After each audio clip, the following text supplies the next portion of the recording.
You're tuned into All Too Real 2. Be sure to subscribe, download, share the show with a friend, and stop by all2real2.com for our social links, Patreon, and TeePublic store info. Hi, I'm Chris. And I'm Jeremy. And I'm Fergal. And we're from Movie Smash. Comic book movies are having a golden age right now with the MCU. Movies based on comics aren't necessarily a new thing, but they're a big thing. Join us every other Tuesday on Movie Smash. We explore these movies and find some hidden gems. Every other week, we revisit some of the best. And some of the worst movies based on comics or graphic novels. Was Green Lantern as bad as you remember? Heck no! Is Time Cop the most accurate time travel movie ever created? Absolutely. Was Mystery Men way ahead of its time? Should they be revisited? Should they be forgotten? Join us on Movie Smash and find out. Listen wherever you find your fine podcasts.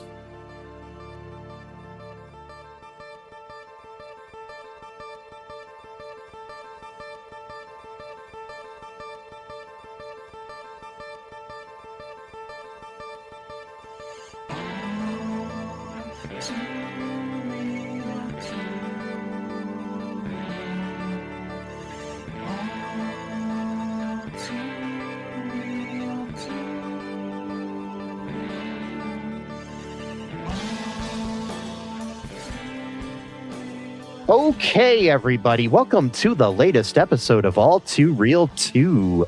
My name is Michael Lee Cullen II, and with me, as always, is... Sesame. We have like 18 flavors of potato chips, and like we could like windsurf and stuff, and like we could like blade down a hill. Well, mostly fall down a hill, but like, you know, it's still pretty fun.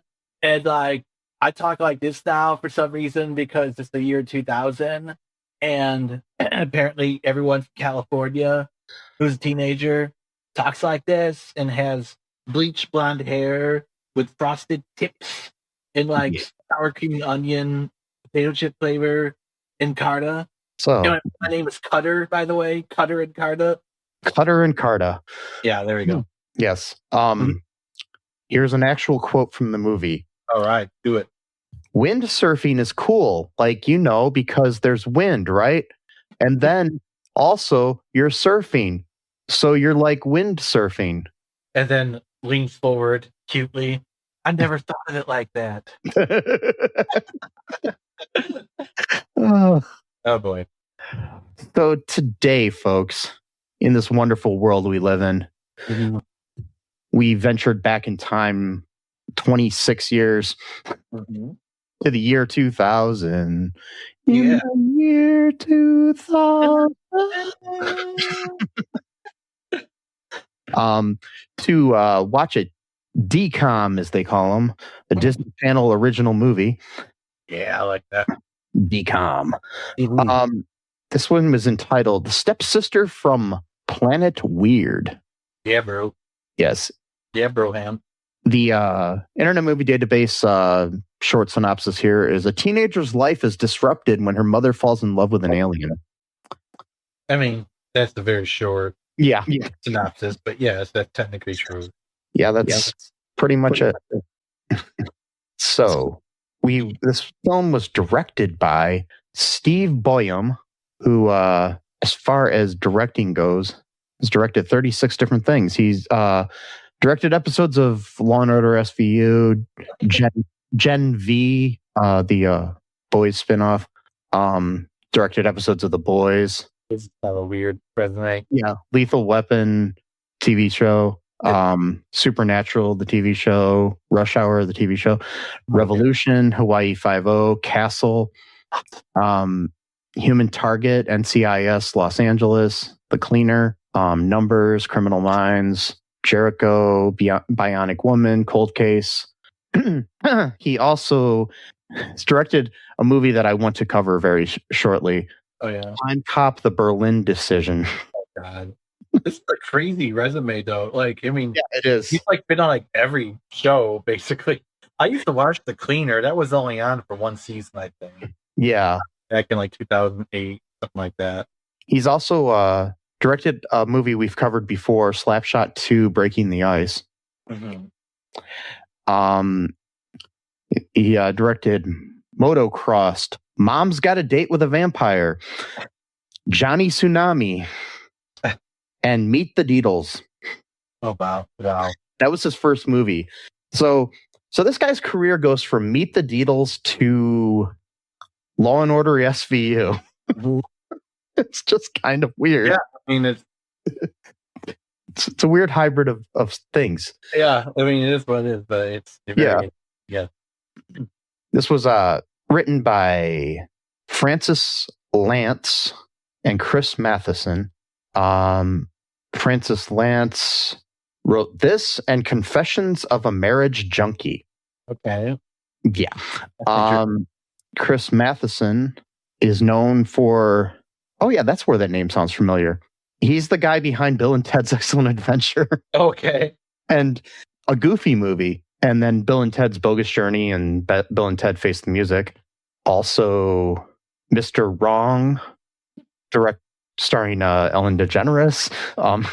Rapture Palooza, starring Craig Robinson and Anna Kendrick. Imagine that, starring Eddie Murphy. Wow. Yeah, he's written all these things. He's also directed Monkeys, Evil Alien Conquerors, The Wise Ones, and Mike the Detective. So, okay, we've got some interesting people here. But I was like wondering why that Chris Matheson name sounded familiar to me. And I was like, oh, wait, he's the guy behind Bill and Ted. Yeah. Yes. So this movie stars Courtnee Draper as Megan Larson, Tamara Hope as Ariel Cola, Lance Guest, who's in one of my favorite movies of all time called The Last Starfighter, as Cosmo Cola, Khrystyne Haje, who is one of my early crushes, who was on Head of the Class, as Kathy Larson. We've got Vanessa Chester as Michelle, Myles Jeffrey as Trevor Larson, Lauren Maltby as Heather Hartman. Then we've also got, why is he not listed? I'm trying to find the guy that plays Cutter. Oh. Let me get on my other things here. Yeah, Cutter is played by where is he? Tom Wright as Cutter Colborne.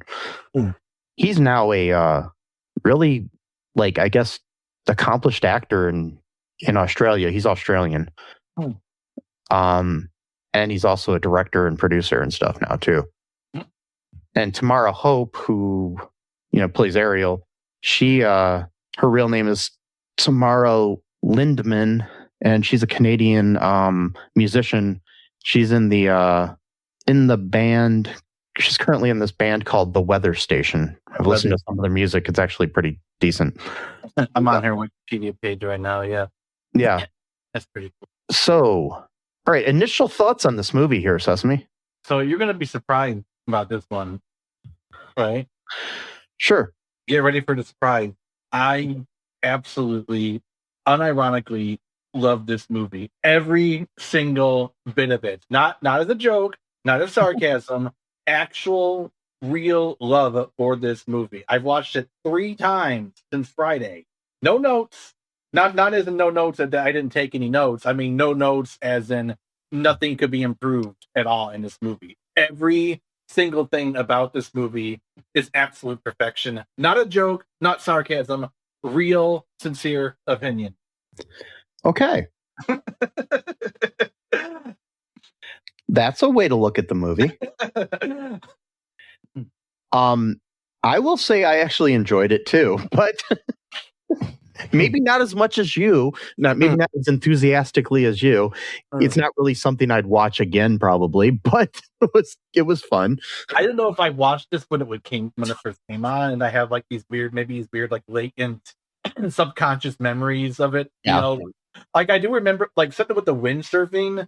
That kind of brought something out of me, but maybe that was just very popular at the time too. So maybe I just saw videos of actual people windsurfing around 2000, or something like that. But yeah, what I like about this and a lot of Disney Channel movies, it's it's a totally different style of movies. I don't know why it was like that, but it was almost like they were different genres of movies.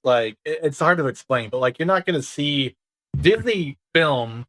Very rarely is going to make a movie that has the same kind of feel as a Disney Channel movie. Even if budget was not an issue, like I don't think you'd find.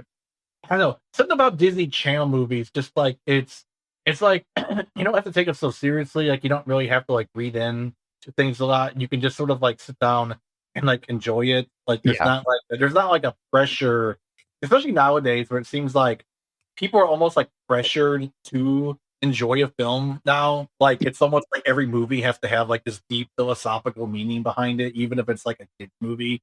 And it's like almost like there's almost like a pressure where it's like, oh well, I gotta make sure I watch all of these like theory videos on YouTube so people know that I know about the movie or I actually care about it. So it's almost like having fun now has like certain weird like social pressure that comes along with it, And so like, you don't think that Stepsister from Planet Weird has a deep philosophical meaning? I don't think so.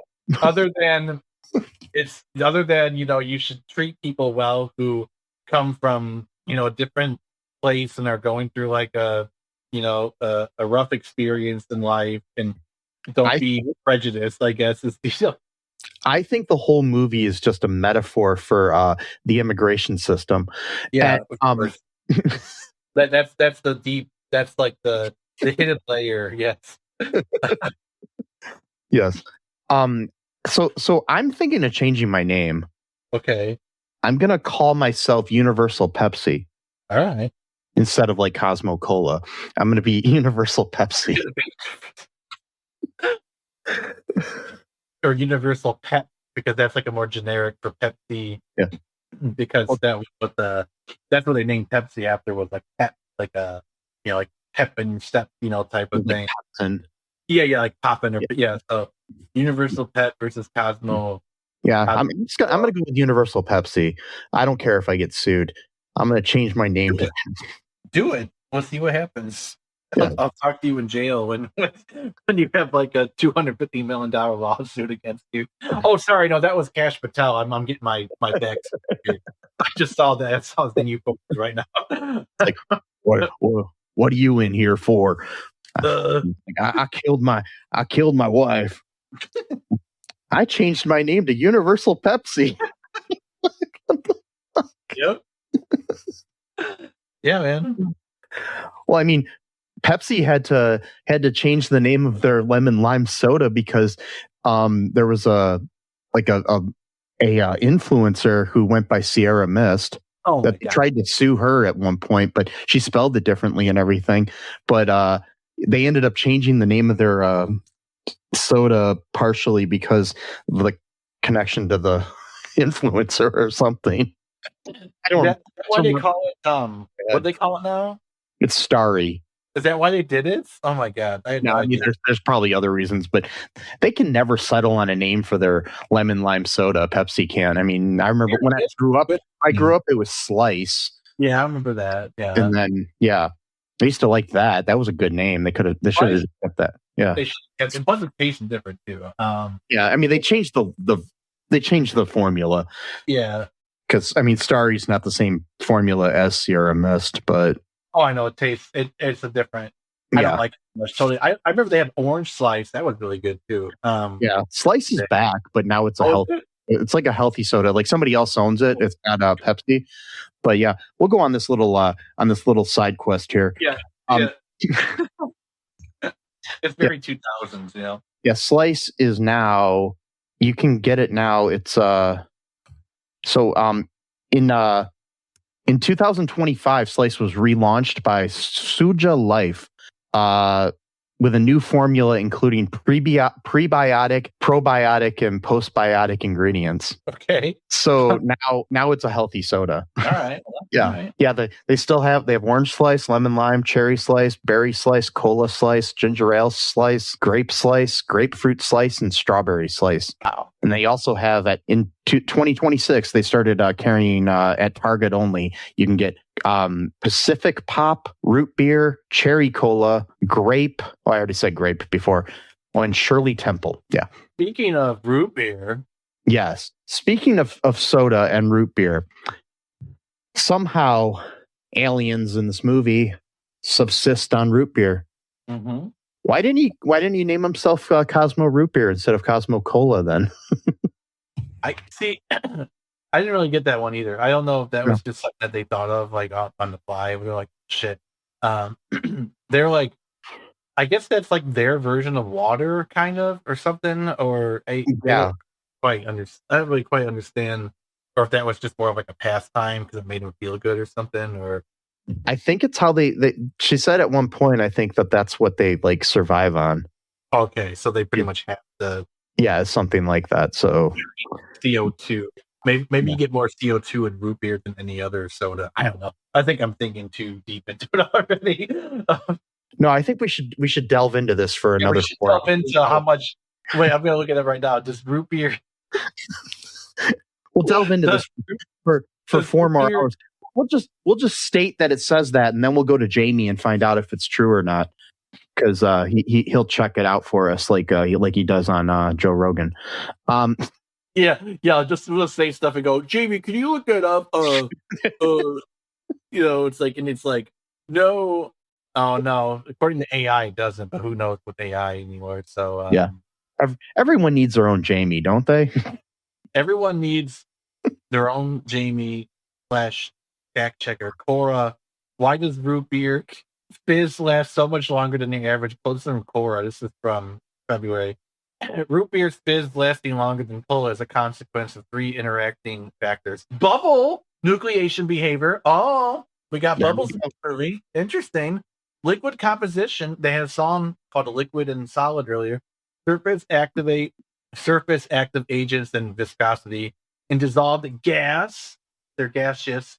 So yes, apparently they did their research for this movie to find that root beer. Nobody would ever ask this question but us, probably. We're probably the only 2 people in the world currently right now who are talking about this movie.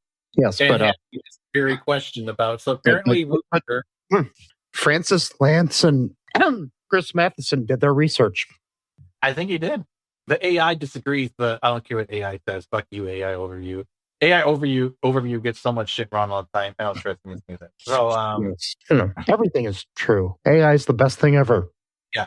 So apparently, from what I've read so far, just very one paragraph, is that root beer indeed has more CO2 than other brands of soda. But I guess he couldn't call himself Cosmo Beer. That sounds kind of weird. Yeah. Or Root Cosmo. It sounds like a weird name. And so I guess he had to go Cola on that one. I like it. It's good. I like it. Good stuff going on with the movie. We haven't even begun yet with the actual movie. So what goes down in Weird Town here? In Weird Town and Root Beer Weird Town. All right, so we got the traditional diary thing going on, but we do a thing where each girl now has their own diary version, and the time goes backwards to go back to the other girl writing her diary. So Megan Larson and her family, her mom and her brother, and her dog, are living. I did want to say the one note I took when I was watching this movie. Oh yeah, is that there are 2 things that people don't like in movies, but somehow work in this movie. What's that? It's the over-reliance on narration and exposition dumping. Yeah. And they did that right off the bat in this movie. Yeah. somehow it did work. It somehow did work. Yeah. It's weird. So the only thing I can remember how this even started is like, so Megan's writing in her diary. Well, at first she has a dream where you don't really know what she's dreaming at first, then it becomes obvious pretty soon where she's windsurfing. Her mom owns a windsurfing business store, and then her crush named Cutter, he's like your typical stereotypical California kid who's stupid and dumb, and that's right. But she likes him nonetheless. It makes sense that the guy that wrote Bill and Ted wrote this. Yeah, you could definitely have that. Yeah, there's definitely that similarity. And so she's crushed on him for some reason. I don't know why, because she's 14, she's stupid, so I don't know. And so he falls off his windsurf. She goes, protects him. She saves him. He's like, thanks, want to be my girlfriend? She's like, yeah, I guess. And then like her parents show up just standing on water. They're like, oh, we're getting, your father and I are getting back together. Then like all of a sudden, her younger brother is like, I'm not going to act like an idiot anymore. then the popular girls show up. Oh, I'm the popular girl, and I'm inviting you to join the popular table. Obviously, pretty much the point. So like, we got that, and then we kind of figure out, her parents got divorced when, like, I guess maybe a year or two earlier. Why don't I ever have dreams like that? I haven't had dreams like that in a long time. I mean, I don't remember most of my dreams anymore. I do. Just like I had a dream last night where I was in the Holocaust. Oh boy, that's not good. Yeah, it was kind of creepy. There was this thing where people were lining up, and they were. You still had, and instead of like being in, like, a concentration camp or something, you still had your regular clothes, so you had to leave your shoes on these racks, and then go into an oven to be burned to death. This was what I was dreaming about, and then I escaped with this old man who was hiding me. But I was watching all these people go into that and leaving their shoes, and I left my shoes so they would think I went in. There you go, that's smart. And then I escaped, and then I'm running away, and then they are about to catch me, and my alarm went off. So there was that. Yeah. Right. I had a weird dream the other day too, but I'll talk about it later because it's probably not appropriate for this episode. Yeah. I would rather have a dream where, my crush asks me out, as opposed to being in the Holocaust. So yeah. Right. So so her parents got divorced because her dad's always working all the time, and then they were supposed to go to the beach together one day, and he basically took phone calls the entire time that they were there. So they split up. Her mom's kind of like I don't know, she's like feeding them crackers and soup for breakfast for some reason. I don't know how. I don't really understand the logic of that. Like, oh, she's been really flighty lately. I'm like, okay, but like, even if flighty or not, I'm pretty sure you know what a Pop-Tart is. It's like, you know what I mean? I don't know what's how far along. Pretty sure you can give your kid a bowl of Frosted Flakes or something. Or something I don't really see how spacey you got to be to not be able to think. I mean, she runs a business. She owns a business. She knows how numbers work. She knows how to inventory and taxes. I see what's wrong with eating different types of foods at different times of the day. Like, I have no problem eating pancakes at night or eating pizza for breakfast. But I guess but soup and crackers is weird. I wouldn't like that myself either. Yeah. I'd be like, I don't know, it's weird. So and we find out why. It's because she met this dude who calls himself Cosmo Cola, who in his mind was trying to protect Kathy. Her mom's name was Kathy Larson, while she was windsurfing, because he thought that the wind was gonna take her and carry her away, whatever. So she was spitting that he was willing to, at least in his mind, go off and risk his life to save hers, even though she wasn't in real danger. And he's kind of silly and goofy, pretty much the exact opposite of her former husband, which was all about work all the time, stuff like that. So we find out that he's got a daughter, though, named Ariel Cola, who's also the same age. Wow, what do you know? Same age as Megan, and they're gonna have a family dinner now or something. Yay! And it's gonna be fun, but it's totally not fun at all because while Cosmo is just living his dream life. By the way, mind you, I'll get into this later because this is very strange. So they, he's off he's hitting it off with Trevor, the kid. He really likes him because he's playful and stuff. So he's not like his dad, super tense and all business and work all the time. And so the Ariel's off hiding underneath the car, excuse me, because she's afraid of the wind. This becomes a theme throughout the movie. She both fears the wind, is what she said. And so Megan convinced her to get up on the car and go inside. But Trevor automatically assumes that they're both aliens, rightly, somehow. And so he points his gun at Ariel, his space laser gun at Ariel, as soon as she walks in, and she freaks out and goes to the bathroom because she, quote, needs water. And then she grabs a bottle of root beer and goes into the bathroom. And then she comes out soaking wet because she, quote, fell in the sink. Her words, not mine. Like you do. I mean, I fall in the sink all the time. And Megan's being a complete bitch. Sorry to say that about Teenage Girl, but she is. she's a bitch in this movie. Ariel's done nothing wrong at this point. Actually, really, at any point, she hasn't really done anything wrong. I think at most, Ariel has made maybe 2 somewhat slightly sarcastic remarks towards Megan, but those were after Meg was already sarcastic with her. So yeah, and I think, the main thing is I think she's just being a bitch because she's jealous, and that's not, yeah. So she, Ariel finally comes in. They eat dinner. They have hot dogs. Well, hoagie dogs. It seems like they have like yeah, real hot dogs, like actual bread that you break apart on your own. And he's putting he's putting potato chips on it. He's got looks like coleslaw.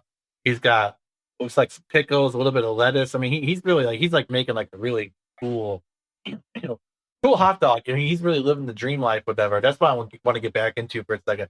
Because we find out, because basically how this movie goes, there's a lot of narration. Each girl's writing in her own diary, and then after the first girl's done, they do a thing where they rewind the tape, and then it goes back to the other girl writing in her diary. Yeah, what went on during the same day, but from her perspective. And it actually does kind of work. I'm surprised that actually did seem to work for this particular movie. Not a lot of movies can actually pull that off, but I do want to point out that Cosmo says that they come from the Yukon. Yeah, the Yukon, which apparently nobody actually lives in. Yeah, but nobody knows. This is 2000, so they're like, "Oh, cool, whatever," and yeah, cool, it's awesome, and you're so cool and different, and we and that's the other thing too. Everyone becomes intrigued by Ariel, but I'm getting ahead of myself. So we find out that Ariel and Cosmo, they actually come from a different planet where they are just gas. They're bubbles. They don't. I will tell you though, the estimated population of the Yukon right now is 48,000. Oh, I guess some people do actually live there. Okay, yeah, so, well, yeah, they're probably just being exaggerating. By I was just curious, so I looked it up. Yeah, I mean, I figured every country has at least a few people, or every area at least has a few people living on it. So they're basically gas. They live as bubbles on this planet. Cosmo, her father, was a quote freedom fighter. They don't really even go into anything really about that at all, other than that they had to escape because the Emperor was chasing after them. Ariel was dating Fanul, which is the Emperor's son, and apparently her parents knew about it, I guess, so they were like, which is weird.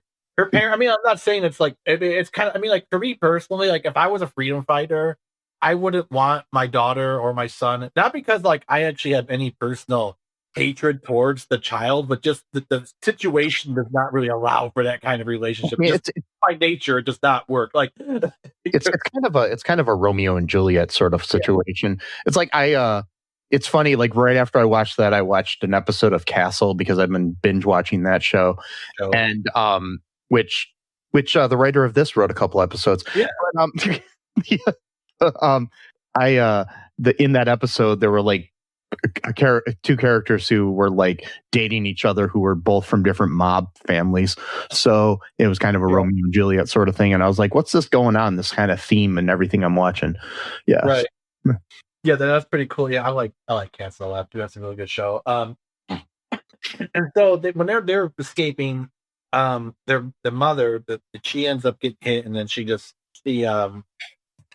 I mean, they didn't really say dies. She just her bubble bursts. The bubble bursts. Literally. So now she's just spread out. So I guess she's not dead. I don't know. They don't really go into obviously it's a Disney Channel movie. I'm not going to get into the philosophy of death on their planet or whatever. But so I bring that up mainly just to point out how this doesn't seem like this happened very long ago. We're talking maybe a year or two. It seems like Cosmo Cola is out here like a motherfucker, living his dream life.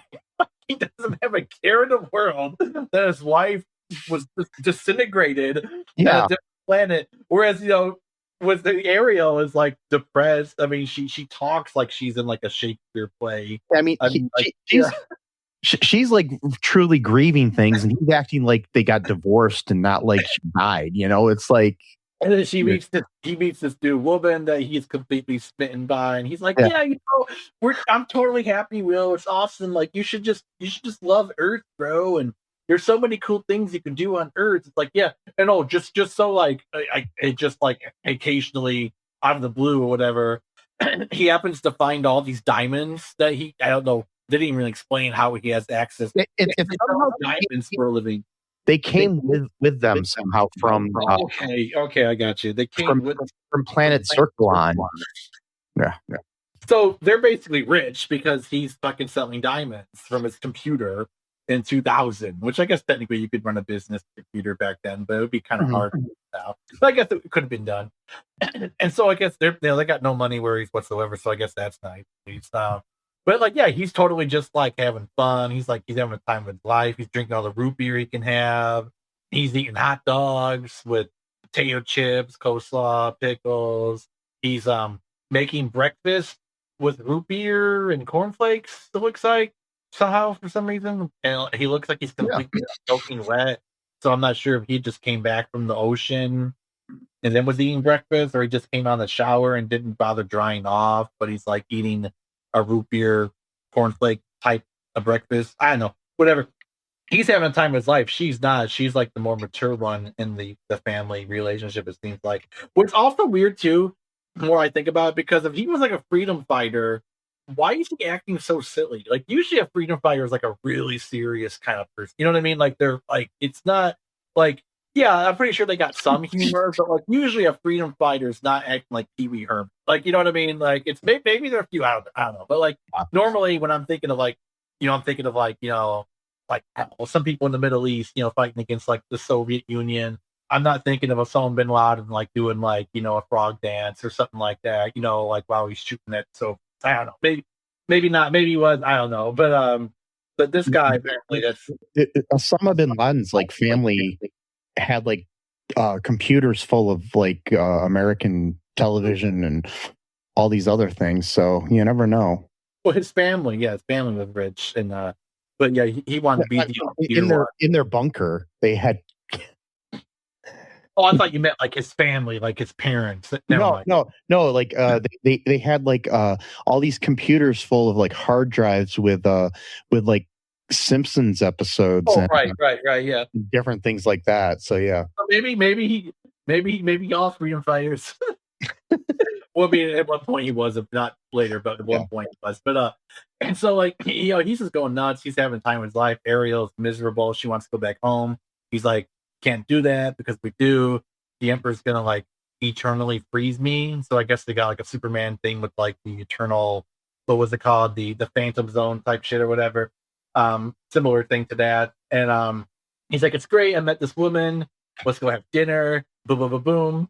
And then this is kind of weird. They ambush both kids. This is the first time they met each other. Okay, the first time they met each other, and they're like, by the way, we're getting engaged, kids. What? Come on. Like, you're going to do that in the first meeting? Really? Come on. You don't do that. Come on. Let's be real here, people. And, but even, Kathy Larson playing along with this too. I'm like, you should know all people maybe don't do that. Don't just bring that on the kids like immediately. But Trevor loves it. Trevor's like, fuck yeah, man. I love this dude. He's a good alien. He's okay with me, type of thing. And so then we go back into what happens after that, after dinner. I'm trying to remember now. So after the dinner, we don't realize that they're aliens and everything. So basically they go to school after that. Well, and on the way there, they're riding bikes to school together, Ariel and Megan. Oh. And Ariel like rides a bike and hits the bike rack and then does a flip over and everything. And then all the kids in the school think that's cool. And so, they basically become enemies like right off the bat because Megan is so jealous of her. Yeah, jealous because all the cool kids like her and shit. Yeah. They're like, you're such a revolutionary, bro, and stuff like that. And it seems like in one day at this school, like by the 7th period or something, like everybody's dressing like her. Like, where did they get the fucking clothes?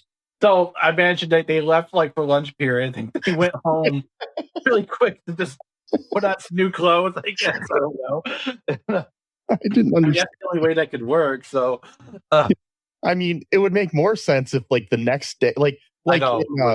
like I think in like I can't remember like in I don't know if it was in that. I think it might have been in that like Mean Girls 2 that we watched. Something like that happened, but it was like the next day. Well, it wasn't. Yeah, it wasn't the day of. I never seen a movie where someone becomes popular. Yeah. Literally within a matter of hours, like they're smitten with her because she's different or whatever, and she's like, "Who's your friend?" And Cutter ends up liking her, but we'll find out later about that. Yeah. But good timing too. The movie had a good run time. I think 85 minutes is like good. I mean that it makes sense because 85 minutes fits on 2 hours of television. Yeah. With commercials, if they had commercials, I don't know what Disney Channel did at that time. So I think they had commercials. Yeah. But I think a good runtime. Like she's really popular. Anyway, so I'm interrupting you. Oh no, you go.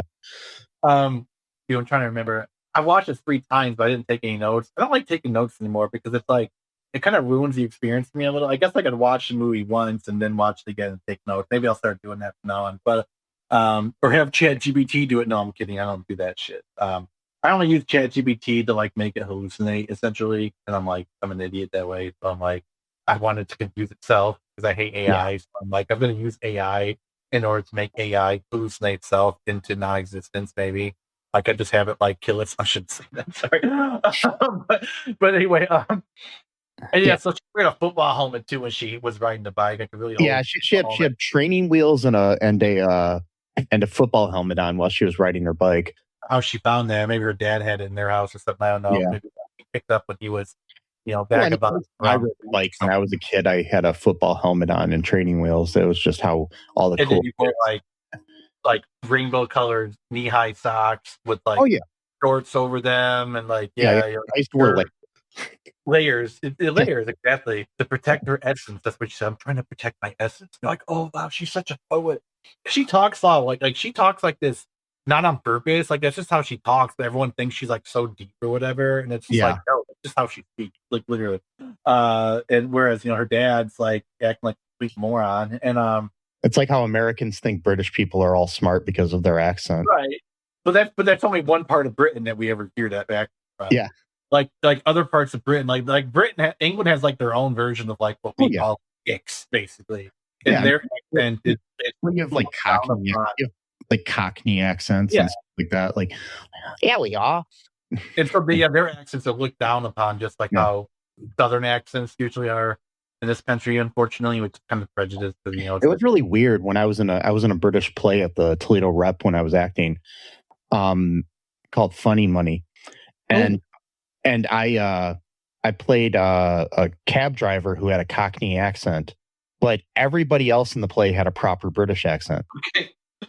So I'm the only person with a Cockney accent, and it was so that's weird. I had a dialect coach when I was doing it. It was so weird. This British dialect coach who came in, who I had actually worked with prior to that in a play. Her name was Rosie Best. She was cool, but anyways, she had to teach me and gave me tapes to listen to of people talking like that and everything, and then I got so like in the zone with that voice that when I could turn it on and off like that, and it was so cool and it was like believable to the point where when I went down to buy a cookie from this lady at the theater, and I just said, hey, can I have one of those chocolate chip cookies? And she's like, you're not really British. So yeah, that was that was the best compliment I ever had in all of my acting. So. It would have been hilarious too if he did that at the time when Louis Farrakhan came to speak and the people were trash. He was talking the guy that he was. I mean, the time like Pepsi thrown at me by the Nation of Islam, and I still love Pepsi, so it's okay. Or what Nation of Islam that was throwing the Pepsi at you? What's that? There wasn't a Nation of Islam that was throwing the Pepsi at you. It was the people there to see the. Well, yeah, but no, the Nation of Islam members wouldn't do that. Because they're very very strict in like how they stuff like that.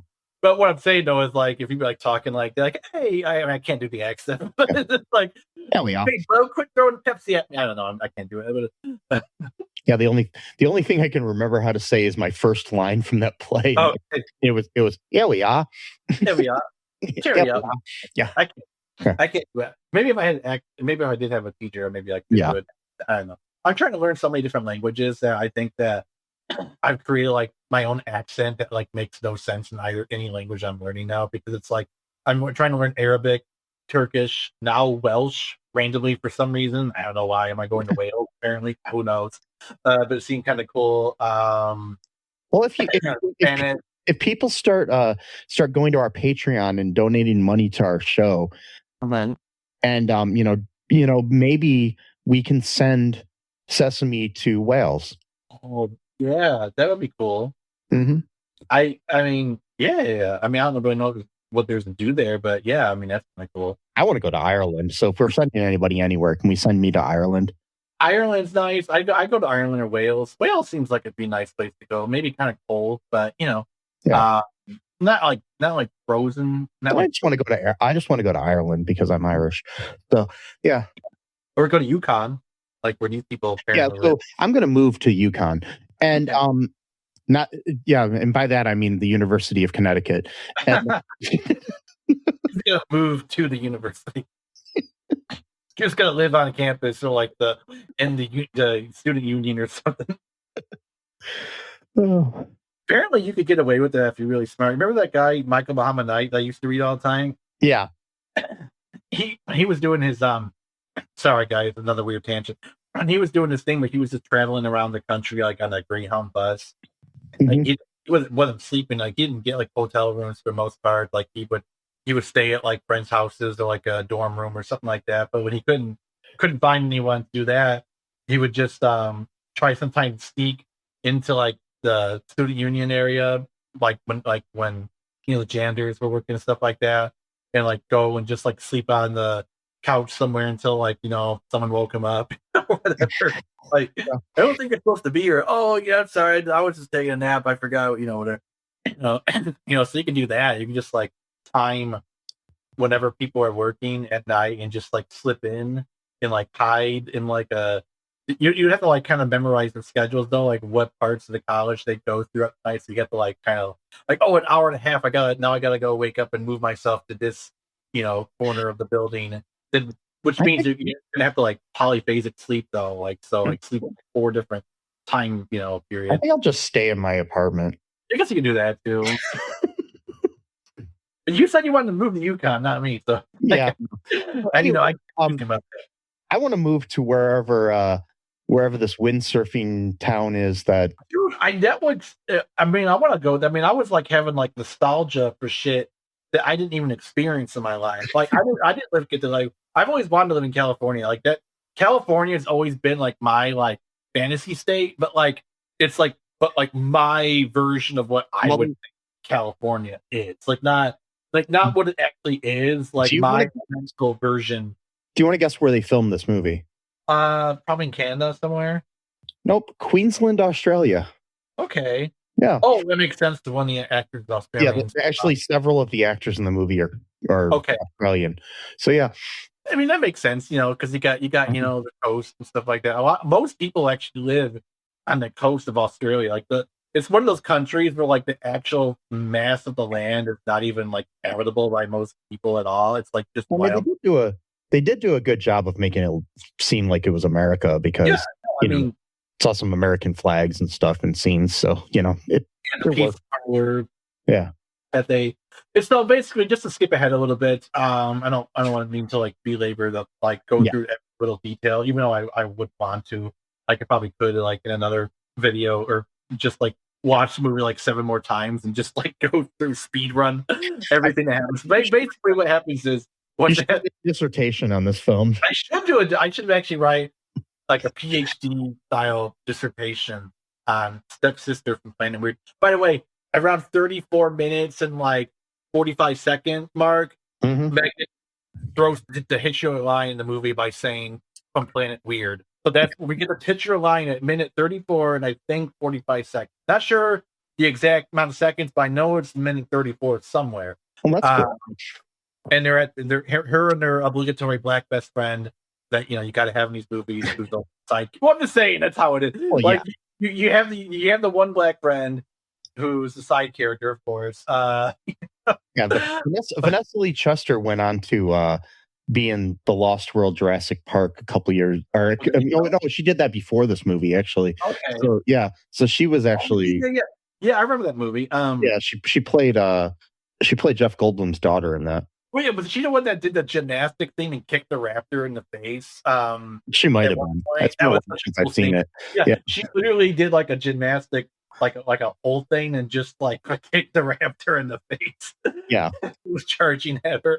I saw that in the theaters. Like, okay, she did look familiar. I was wondering. And, so she got her. She's always like the voice of reason. Like, hey, you're kind of weird for obsessing over this idiot guy named Cutter who he's like complete airhead. Like you mentioned the line earlier about what was it again about windsurfing? What you said it was the actual line in the movie. It was like basically. I'd have to look it up again. Surfing and like. Yeah, and that's why they call it windsurfing. Yeah, that's who she's crushing on, guys. Okay, really. Yeah. Who later on, when he's trying to convince Fanul, who is Ariel's boyfriend from the planet. As I mentioned earlier, he's the son of the Emperor, who is, on the outs with Freedom Fighter. Yeah, we can get to that. Like, basically, what happens is they're going to get married. They're going to get married. Yeah, I kind of went. And so basically, what ends up happening is she contacts Fanul, her boyfriend from Zarconia or whatever the fuck it's called. That's corny. that's from Capricorn, the Courtnee verse. That's Zarconia. No, this was like Zircon or something. Zircon, that's it. Yeah. Zarconia is where Courtnee's. Yes, it's the same thing. It's the same planet. It's the same like galaxy. Yeah. But yeah, they're going to get married, and So and then so Fanul comes and he brings his dad with him, the bad guy. And so they arrive and they end up taking they're like they come there and they want to take Ariel and Cosmo back home to Zircalon. That's it. Yeah, Zircalon. But we forgot to talk about the reverse parent trap they were trying to do. That was the big thing. Oh yeah, they were trying to set up the mom back with the dad by having them hate each other by telling lies about each person. Yeah, like Megan was like telling Ariel told her dad. No, I forgot. Basically, the idea was that Kathy was like a simple person, and so she wanted like a pure intellectual because of that or whatever. And so Cosmo didn't like that because he's used to guzzling down hot dogs every morning and night. And then she actually made a healthy meal that he didn't appreciate or whatever.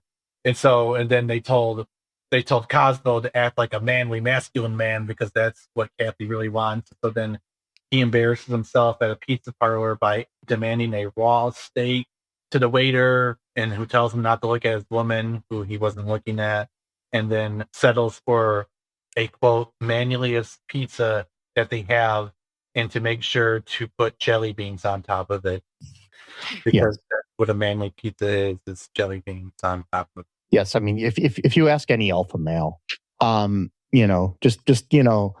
pretty sure that when Andrew Tate has his pizza, when he's not getting arrested from that, I know that was a fake story, but still, it's still funny. And but no, yeah, it's still funny that to think of the idea that that's how he got caught, which is not the reason why, but like, yeah. Kind of funny, but yeah, I would love if that was the real reason why. It'd be funny if the pizza that he ordered and got caught on was with jelly beans on it. Yeah, that would be hilarious. And so, like, they get caught though trying to do the reverse parent trap because they're like looking at each other like, success.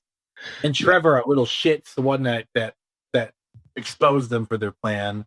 That little piece of shit. Sorry. What's paid for Trevor?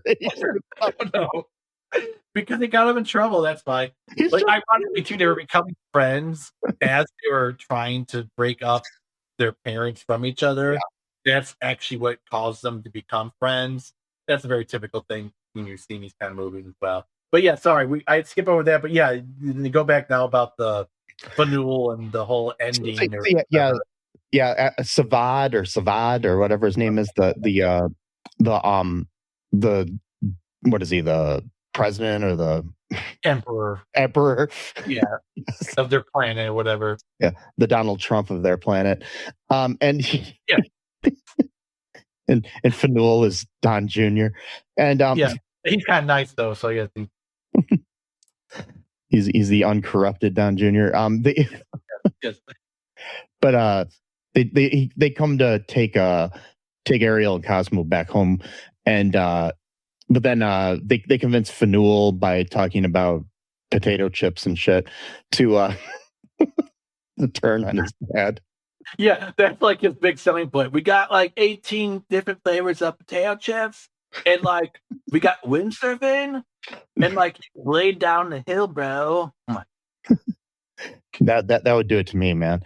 Yeah, I would let go of all of my political and moral everything abandoned. By the way, too, this is the year 2000, right? In the year 2000, the idea of 18 different flavors of potato chips was seen as like a radical thing, and now we have like thousands of different. I know. Back then, it was like 18 flavors of potato chips. Oh, galaxy brain, you know. I know, it's a simpler time. A much simpler time 26 years ago. Yeah, it's like trying to hold on a second. Sure. Lay's potato chips has like over 388 flavors. Right. Back then, and maybe not so much, but now we're like. That's what I was curious about. Like I was looking up the, they have like as far as around the world goes, they have like 400 plus flavors. So. God. Yeah.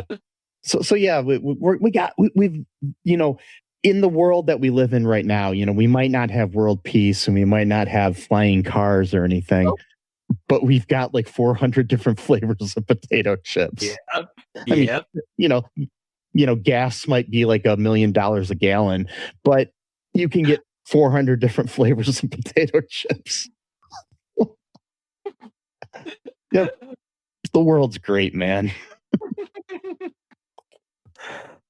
So anyways, they gotta beat this is at the wedding, by the way, too, that this is happening, and that they're getting married at the house, and they turn this yoga chick into some ice thing. Typical early graphics, this woo woo, Oh yeah, the CGI in this movie is horrible, but that's okay. But that's what makes it good, though. That's my thing. That's what makes it good. Yes. I love this movie, man. I could see myself watching this movie quite a lot during the summer, like just something to have on in the background, even if I'm not like really paying attention to it a whole lot. Like I need this shit, man. I can't politics shit. It's too much. I can't watch like I used to have that stuff in the background all the time on YouTube, like watching Hassan Piker streams, which I'm not always paying locked in on that all the time either. Watching Paul Kalinske, secular talk, no more Young Turks because they're right wing now. But like, but now I'm all about Stepsister and Planet Weird. That's my anchor now. That's my anchor into life, real life. I think when you go to vote, you should write in Cosmo Cola. I'm gonna do it. That's if we have an election midterms, I'm gonna either write. I can also write an Ariel because she's older now. She's like our age, basically, pretty much. Or you can write in Cutter Conrad or whatever his name is. I can even vote for Trevor at this point. No, Cutter Colborn, that's his name. Yeah. There you go. Yeah.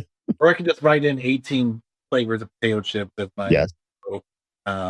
Just write in sour cream and onion.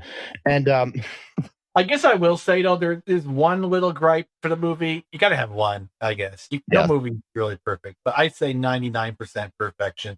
My only gripe is the ending was a little bit rushed. That was my only gripe. Yeah. But other than that, it's perfection. Yeah, and the way the ending happens is that they end up trying to beat the Emperor, and With hair dryer. yeah, with hair dryers that doesn't work, and then Trevor pulls out the leaf blower and then kills him. Well, they intended to kill him, I guess, or something. I don't know. He burst. Like, well, they did say something later on about like finding him again, or I don't know, something like that. But I mean, maybe the same thing happened to him that happened to Ariel's mom. So, so maybe she's not really dead. Maybe we could have Stepsister from Planet Weird Part 2, where Mother comes back and she's like, "Dude, what the fuck? You got remarried?" And that's going to cause like a issue. we can do that with 65-year-old Lance Guest. Yes, why not? And then we got to do that along with what was the sequel? Well, the sequel we were going to talk make. I'm not really going to make. It was Spy High 2 or some shit like that. I am going to write an actual script for that. I don't care if it's not going to get made. I know it's not going to get made. I know it's not, because I know it's not, for one thing, because there's already a TV show called Spy High. So I'm not going to let you use the same name probably because of that. And well, you can. I mean, you can't copyright a title. So Spy High 2, I was thinking to call it Spy High 2, and you said no. I was going to call it Spy High 2, and then you said Spy High School Reunion. So it's like I thought of another one. Spy Higher. Ooh, it's like Die Harder. I actually have some ideas I wrote down. Let's see, Spy High sequel. I'm sorry, guys. I know I'm so yeah. We'll get into that. Maybe go ahead. Hey, that'll be something we can add to Patreon. Yes. In the future, we'll add Sesame's screenplay. Well, ideas for now. But once the screenplay's written, we'll add it to there. So that's another reason to join our Patreon. You can get that and maybe some newsletters and some other things that we might do in the future. But basically they kill or blow up or whatever the guy, and then and they dance at the wedding, and it looks like Ariel's going to get with Cutter. Oh, they do a switcheroo. I forgot about that. Yeah. I mean, after spending the whole movie talking about how much she's in love with Faneuil, and Faneuil basically gets with Megan, so because he likes the way that she looks better, which is kind of shallow. Because and then she's like, yeah, I like the way Cutter looks better too. I'm like, okay, so that's the moral of the story now. It's like typical teenage bullshit. Like, you started off with like a high-minded piece, and you're like, I don't like how her skin bag looks. I like Megan better, bro. Whatever, fuck you. Skin bag.